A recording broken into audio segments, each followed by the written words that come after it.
Holy God, creator of heaven and earth, we bless you and honor you and praise you.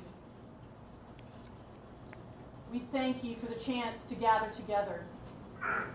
We thank you for the chance to welcome one another and hear from one another. We thank you for the great grace of community. We thank you that in this gathering, dividing walls that our world wants to create are coming down. We thank you for the chance to build bridges of hope and love and service with one another in your name. All glory to you. And the people of faith say, Amen. Amen.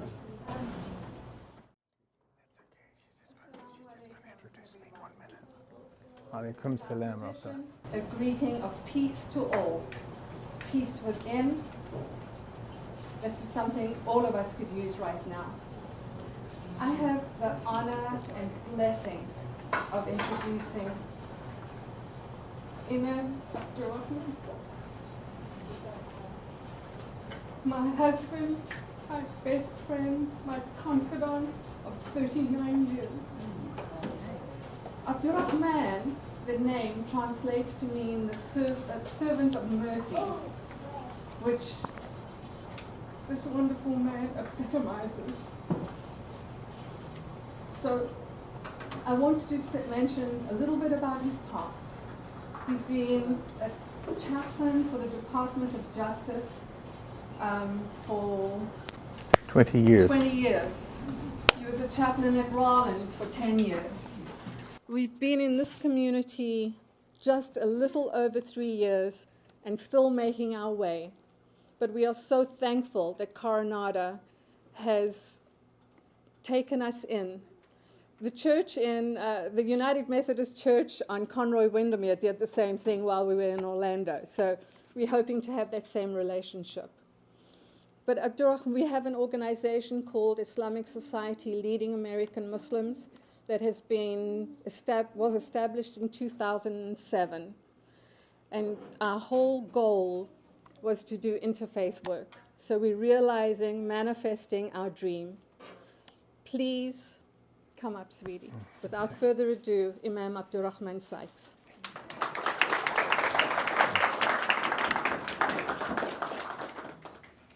She's trying to make me cry.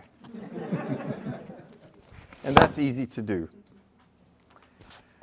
Esteemed guests, dear friends, and fellow seekers of peace, may the peace of God be upon you all. As we gather this evening to partake in the blessed tradition of iftar, fast breaking, we join over 2 billion Muslims worldwide in observing the holy month of Ramadan, a time of reflection, devotion, and unity. This blessed month reminds us of our shared humanity and the universal values that bind us: compassion, self-discipline, gratitude, and service to others. In the United States, the Muslim population has grown to approximately 4.45 million, reflecting the rich tapestry of cultures and beliefs that contribute to our nation's diversity. Muslims rise before dawn and share a meal called suhoor. We begin our fast at dawn and we refrain from food and drink and passions until sunset. And then most of us go to the masjid and pray for about 2 hours, and we come home and we go to bed, and we do that for 29 or 30 days. Many of us will actually get up around 4 or 5 in the morning and pray right up until that prayer comes in. I've been blessed to do that every single night except one, and we were celebrating my daughter's birthday that night. Today is the 9th day that we've been fasting. We live in a world of constant motion, fast-paced routines, endless emails. Some of us have multiple email addresses, deadlines, social media, updates, and notifications, and a society that often equates busyness with fulfillment. The busier I am, the happier I am. So life rarely gives us in the modern world a chance to pause, a chance to hit the reset button, to reboot. Our minds are cluttered, our hearts weighed down, and our souls often neglected. Despite the noise, many of us seek something deeper that nourishes our souls, not just our bodies. Then Ramadan comes, a divine, sacred pause button and a reset for the soul in a busy world. Fasting is an ancient practice in many religious traditions, inviting us into that deeper space, that closer proximity to God. It is more than abstaining from food. It is a recentering of our priorities, a way to quiet the distractions and hear the voices of the divine, or the voice of the divine. Across faiths, fasting has been a way to step back from the immediate and reconnect to the eternal. In the Islamic tradition, fasting during Ramadan is not just about hunger. It is a spiritual exercise in patience, self-discipline, and mindfulness. We are supposed to be fasting our eyes from the Victoria's Secret catalog that comes in the mail, and yet I don't know why I get that. We are supposed to be fasting our ears from the gossip and our tongue from the gossip, and fasting our hands from doing anything with them that would not please God. In the Christian tradition, Lent calls for fasting and reflection to draw closer to God. In Judaism, Yom Kippur marks a day of fasting as an act of atonement and renewal. Even outside of religious context, people turn to fasting as a form of purification and clarity. Why is this practice so universal? Fasting teaches us a truth that transcends cultures. We are not just physical beings, but spiritual beings with more profound needs. Fasting at its very core is far more than absence of food and drink. It is a reawakening, a reminder again that we are not just bodies responding to hunger, but souls yearning for meaning. In our modern age of indulgence and instant gratification, fasting forces us into discomfort. It takes us away from our addictions. And in that discomfort, we rediscover something profound: control, clarity, and a deeper connection with God. Fasting is a detox of the mind and the heart. Modern life overwhelms us with choices: what to eat, where to eat, what to watch, what to buy, and what to say or not to say. Sometimes we lose ourselves in the flood of opinion. But fasting simplifies everything. It reminds me that I can live with less, and in doing so, gain clarity, focus, and gratitude. Pause for a moment and think about how much noise fills our daily lives. Constant information, opinions, debates, and distractions. This overstimulation sometimes leaves us exhausted and unsatisfied. It's just too much. Our beloved prophet, peace and blessings be upon him, said, fasting is a shield. So what do you mean, Imam Sykes, that fasting is a shield? It is a shield against the distractions that consume us, indulgences that leave us empty, distractions that pull us away from our purpose, negativity that clouds our hearts, and our unchecked desires and unfiltered emotions that cause harm to us and others. Think about the last time you truly listened to your own thoughts without drowning them in music, podcast, or social media. Fasting clears the static, making space for reflection, contemplation, and resolve. It teaches us restraint. It is in fact called the month of restraint. So instead of fasting, some of our people feast every night when they break the fast. They miss the boat. That's not the way. This is the month of abstinence. It's the month of restraint where I pull back and all of that energy that I use to serve me is devoted to God.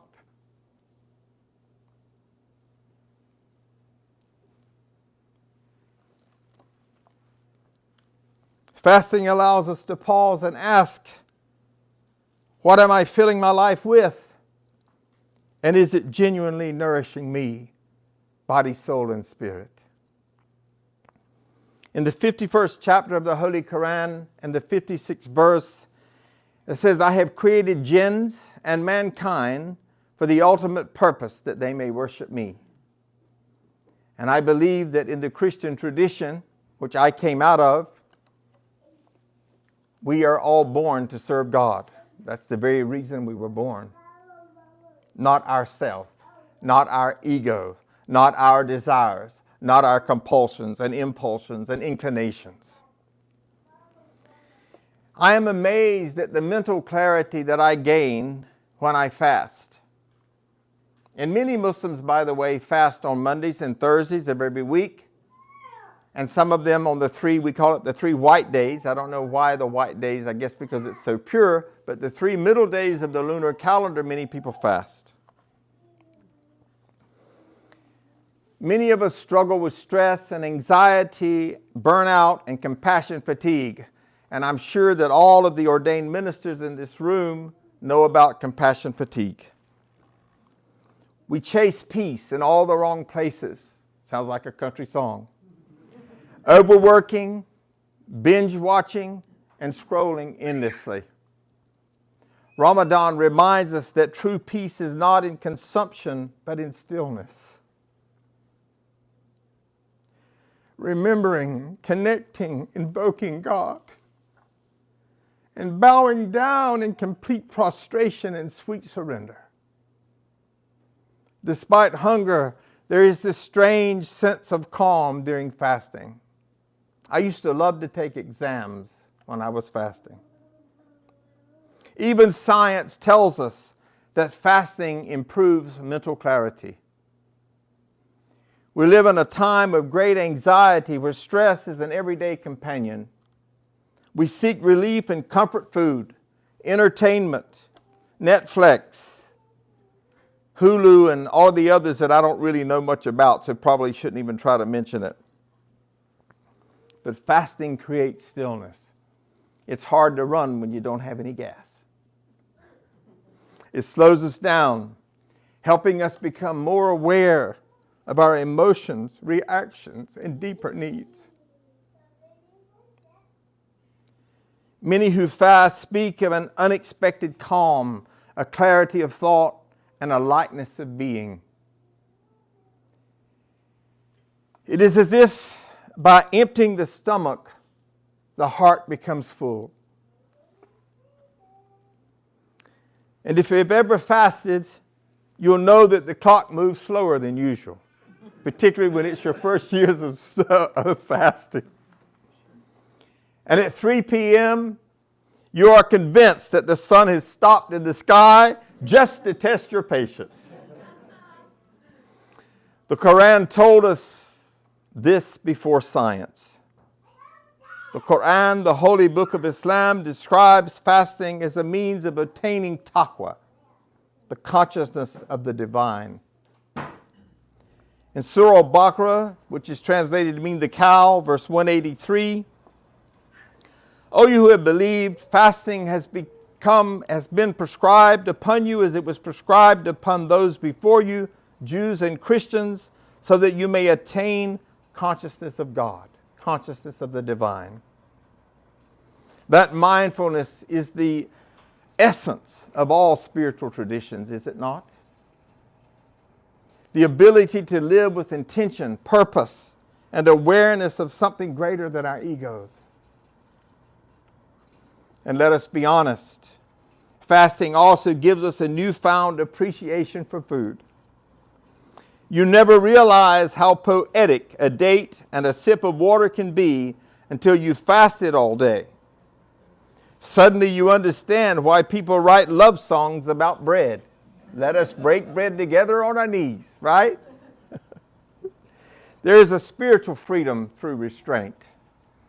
In today's world, we often define freedom as the ability to do whatever we want to. But true freedom is the ability to say no. That's liberation. To say no to distractions, negativity, and habits that do not serve us. Some of the folks in my community get real angry with me because I do not carry my phone with me most of the time. And I don't answer my phone about half the time until I want to, because I pay for that service and I don't want to be servant of the phone. So fasting teaches us this kind of freedom. It's an act of self-mastery, proving to ourselves that our cravings or impulses do not enslave us. This echoes a universal truth in many traditions. Self-restraint leads to deeper fulfillment. In Christianity, Jesus fasted in the wilderness to prepare for his ministry.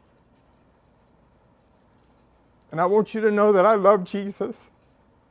And I couldn't be a Muslim if I didn't. There are many people that think Muslims don't believe in Jesus, but we're waiting for him to come back.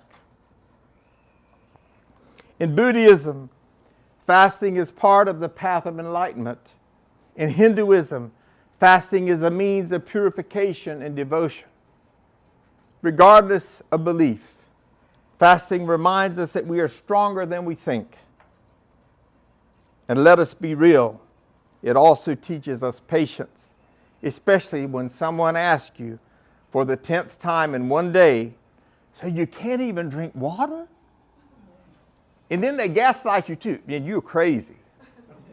So, yeah, teaches patience. If we can control our hunger, we can control our words, anger, and fears. Fasting creates space between impulse and action.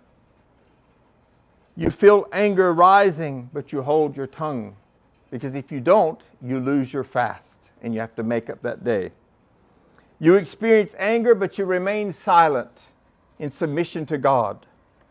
You feel the urge to complain, but instead you choose patience. That practice of self-control, repeated over 30 days, rewires us. It reboots us. It is not just hunger. It is training for resilience. Fasting breaks the chain of the self, the ego, the sinful nature, the flesh, inclinations, compulsions, and impulses. We often think of freedom, again, as doing whatever we want. But absolute freedom is mastering the self, the ego, and not obeying our desires, but God's. In other words, not my will, but thy will be done. The most enslaved person is the one who cannot say no. And we started about 10 minutes late. So if you'll bear with us, does that mean it's time to break the fast? So go ahead and take your dates and water in front of you, and I'm almost finished, but we did start late, and that's throwing us off just a little bit. And this is why our beloved prophet I.S.L.A.M told us, the strong one is not the one who overpowers others in wrestling, but the one who controls himself when anger. As a matter of fact, our prophet, peace and blessings be upon him, said don't go near to anger. He didn't say don't get angry. He said don't go near it. Fasting strengthens our willpower in ways nothing else can. I think it's the greatest boot camp in the spiritual world. It's also an act of love. We often associate love with emotions, but genuine love is action. At its heart, fasting is an act of love for God, others, and our well-being. Every time a person fasts, they are making a statement. Oh God, I love you more than my own comfort. I choose discipline over comfort. I trust you more than my cravings. I seek you more than this world. I seek something higher than this world can offer.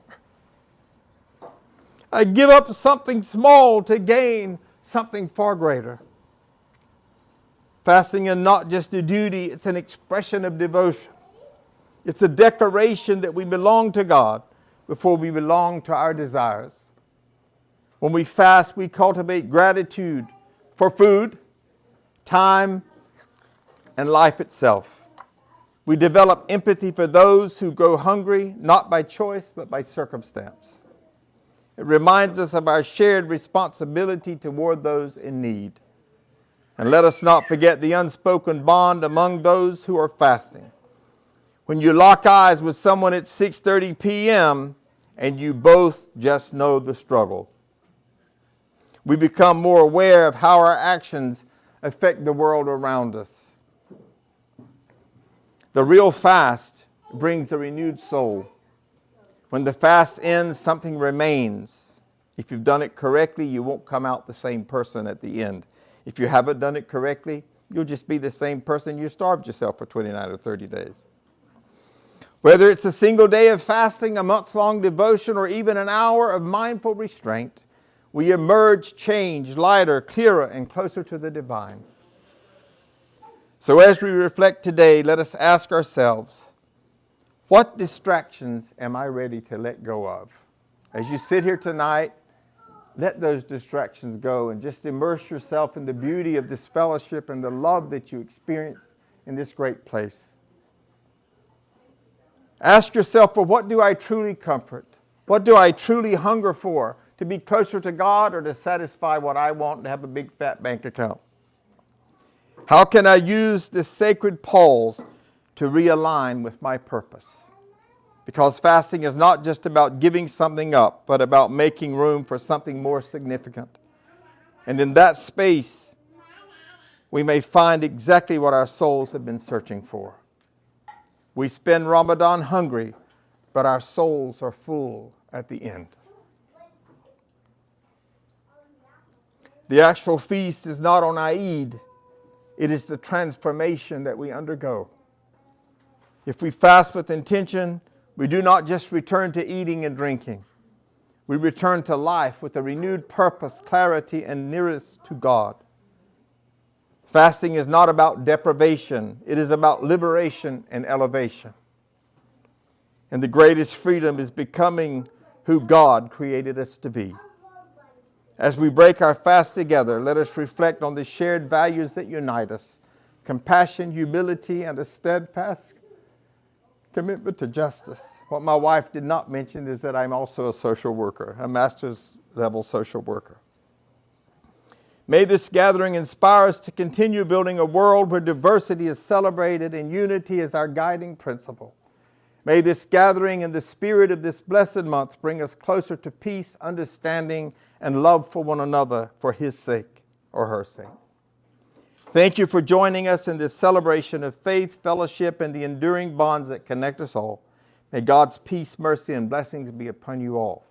Now, we're not exiting, but all of the Muslims are going to go pray our prayer now and then come back and break the fast with you. Thank you so much, and God bless you all.